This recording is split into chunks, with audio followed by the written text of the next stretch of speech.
Puji syukur kepada Allah, wa huwa nurus samawati wal ardh. Karena nurnya lah terbitlah an-nur al-Muhammadi Sayyidina Muhammad sallallahu alaihi wasallam. Wa min hadha an-nur al-Muhammadi yatafajjar kullu syai'. Maka terpancarlah semua nur, semua makhluk darinya. Itulah sir daripada Simtud Durab. Bedanya dulu kalau di Sumatera, di Kalimantan, di Bugis itu ada namanya kajian ma'rifat. Kajian ma'rifat itu salah satu thariqahnya adalah mengembalikan kesadaran diri kepada Nur Muhammad sallallahu alaihi wasallam. Tapi uniknya setelah datang ulama-ulama dari Mekah bawa kitab berjanji, datang ulama-ulama dari Yaman dengan Simtud Durab dan semua madaih nabawiyah, akhirnya terkumpullah. Jika para Bani Alawiyin mendendangkannya, kami orang Sumatera, sebagian orang Banjar, orang Bugis, orang Jawa, kami memakrifatkannya. Siapa yang kami makrifatkan? Jaddukum Sayyidina Muhammad sallallahu alaihi wasallam. Maka uqaddimu lakum asyukra ayyuhal habaib wassadah. Ini saya tadi sulit sekali menghafal nama-namanya, semuanya indah ya. Maka dari hati paling dalam saya sampaikan cinta kepada semua tuan-tuan di sini. Sesuailah dengan namanya, kampung tuan-tuan, kampung para sadah. Orang dahulu menerjemahkan teks Arab itu ala kadarnya. Sadah, tuan-tuan ya. Uhibbukum jami'an. Yang kita baca dari tadi, dari kitab Simtud Durab, ada satu kata kunci, yaitu an-nur, yaitu cahaya. Itulah awal makhluk. Awal makhluk yang Allah ciptakan nur. Ini yang disebut dalam surat Nur ayat 35. Mathalu nurihi kamishkatin fiha misbah. Perumpamaan nurnya. Nah, nur ini as-sali, yang pertama, Allahu nurus samawati wal ardh. Itu nurullah. Sedangkan yang kedua, mathalu nurihi ay nur Muhammad sallallahu alaihi wasallam. Maka kajian Nur Muhammad kami menyebutnya dulu kajian ma'rifat. Tapi di kalangan habaib Yamaniyin, Hadramiyin itu didendangkan. Maka sebenarnya dua ilmu ini harus digabung. Di berjanji juga disebut. Sampai datanglah masyaikh-masyaikh kita seperti Tuan Guru Sekumpul ya, Abah Guru Sekumpul.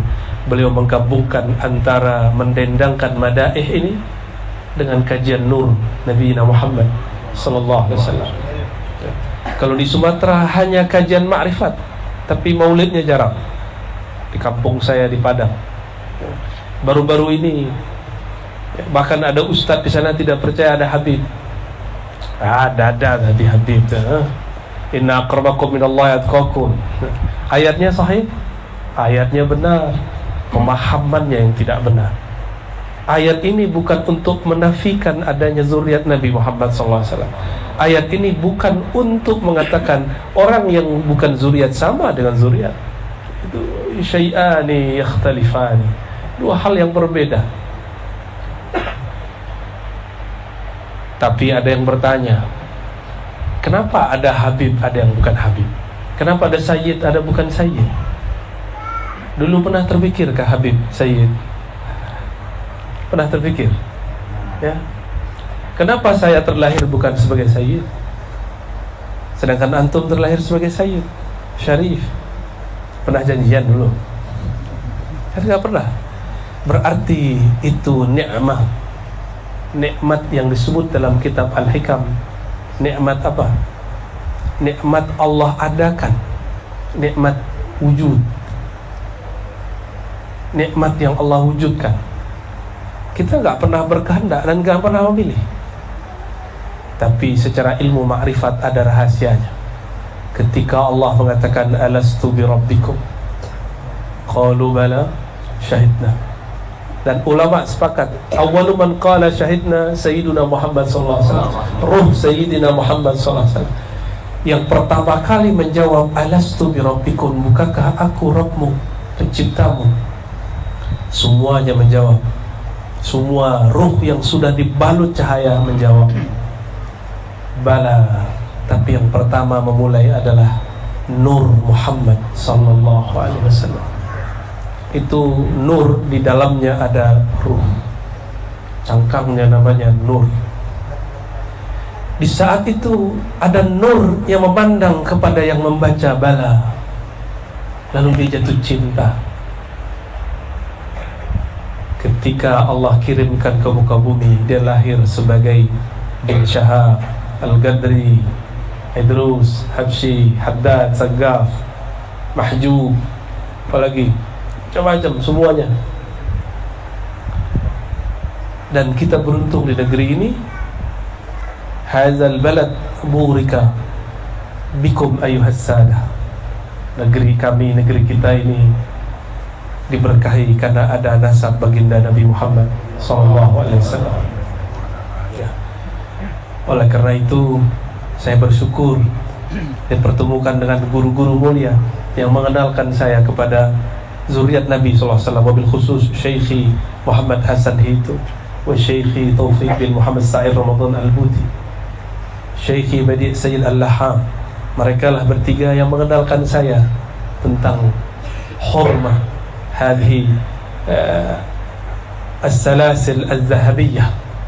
Jadi silsilah sanad emas ini mereka. Dulu saya tanya kepada guru saya, ya Sayyidi, ya Syekh, kif taqul adrikni ya Rasulullah wa Rasulullah qad mat. Itu langsung beliau nafasnya langsung berat. Yang tadinya happy habis baca sholawat, beliau tersinggung. Ternyata beliau ini zuriat Sayyidi Syekh Abdul Qadir Jilani Qutb Rabbani, Syekh Hasan itu. Di sampingnya ada Dr. Badi' Sayyid Al-Laham, juga muhaddits Syam. Dia juga seorang zuriat Syekh Abdul Qadir Jilani Asy-Syarif. Syekh Hasan itu jawabnya sedikit. Lalu karena beliau emosi, beliau langsung bilang, ajib ya Dr. Badi'. Lalu Dr. Badi' langsung jawab. Ketika menjawab, dia tatap mata saya. Wa ana la azkur maza yaqul illa ra'aitu fihi fi 'ainaihi naran wa nuran.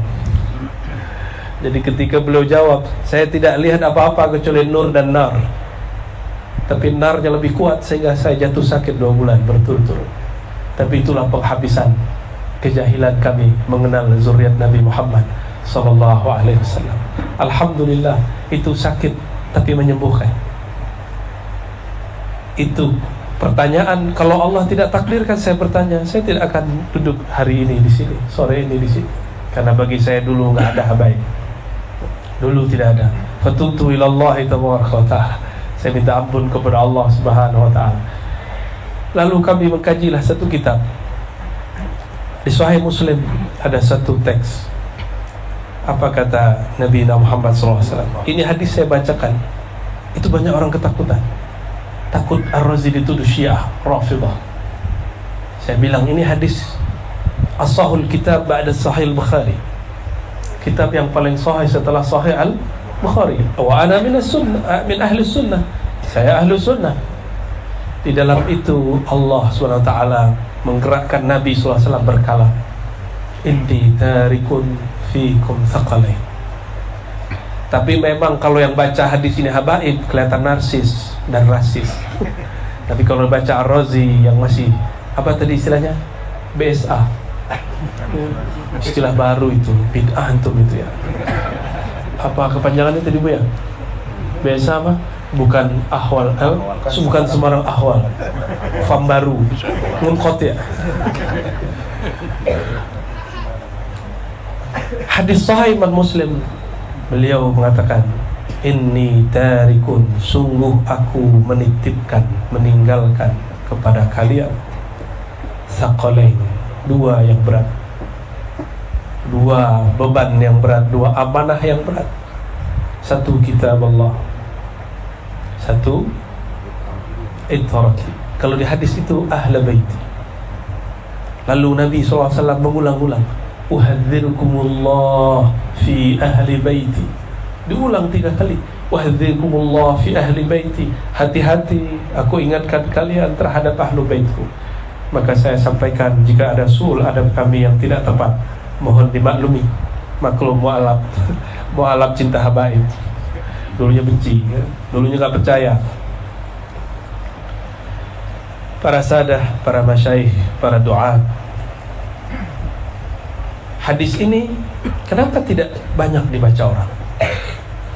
Karena dulu ada namanya siasah Umayyah, politik-politik zaman dinasti Umayyah. Di zaman itu jika ada orang, dan sampai ke zaman Abbasiyah, jika ada orang membacakan hadis fadail Sayyidina Ali atau manaqib Sayyidatina Fatimah Zahra, itu langsung dipukul atau dimasukkan ke dalam sijin, ke dalam penjara. Sampailah di masa Imam Syafi'i. Imam Syafi'i karena pernah bertugas di Sana'a, beliau bertemu zuriat Nabi Muhammad SAW, wattuhimat bi'annahu Rafidi, dituduh bahwa beliau seorang Rafidi. Maka beliau deklarasikan satu kala, "Lau kana hubbu ali Muhammadin Rafidi, fa ana Rafidi."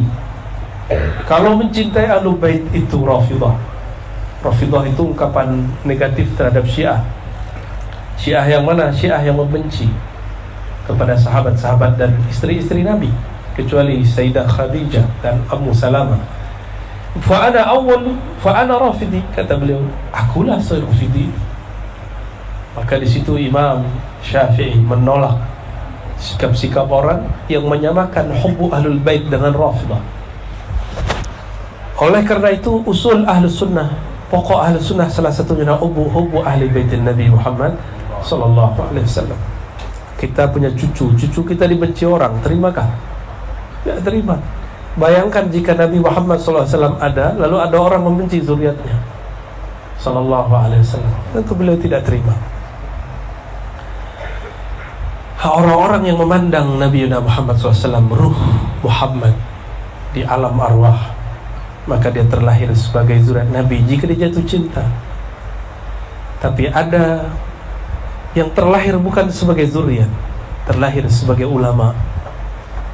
Dan tolong diingat, mauqifnya ulama, maqamnya ulama. Al-ulama warasatul anbiya, pewaris para nabi. Kalau pewaris dalam ilmu fiqih, ilmu faraid, keluarga bukan. Maka Al-Imam Abdul Ghani An-Nabulsi mengatakan, alun nabi ithnani, keluarga nabi ada 2, ada nasabi, ada ilmi, ruhi, ada jasad, nasab, itulah tadi. Ada juga yang nasab ilmu. Maka Imam Syafi'iyah itu nasab ruhi, Imam Tariqah itu nasab ruhi. Jika disebut Ba'lawi, Syadili, Qadiri, Samani, itu fam ahlul haqa'iq. Mereka juga ada yang zuriat Nabi secara zahir, ada yang mereka adalah warasatun Nabi secara batin. Ada yang jami', ada yang tidak jami'. Sallallahu alaihi wasallam. Benarlah kata beliau, kullu nasabin inqata'a illa nasabi, semua nasab terputus kecuali nasabku. Bukan nasab saya cuma sampai 4 di atas, saya sudah tidak tahu. Walaupun ada orang mimpi dan mengatakan, Ar-Razi di darah ente ada darmun Nabi, saya tidak akan mentasdiknya sampai ada buktinya. Ya itu kan mimpi-mimpi dia aja, itu mungkin kasyaf dia. Sedangkan ilmu nasab tidak boleh dengan kasyaf. Ilmu nasab mesti tertulis, mesti ada hifznya, ada yang menghafalnya, ada bukti otentiknya. Masa muka-muka kayak begini zuriat Nabi, yang pasti zuriat Sayyidina Nabi Adam alaihi salam, ya.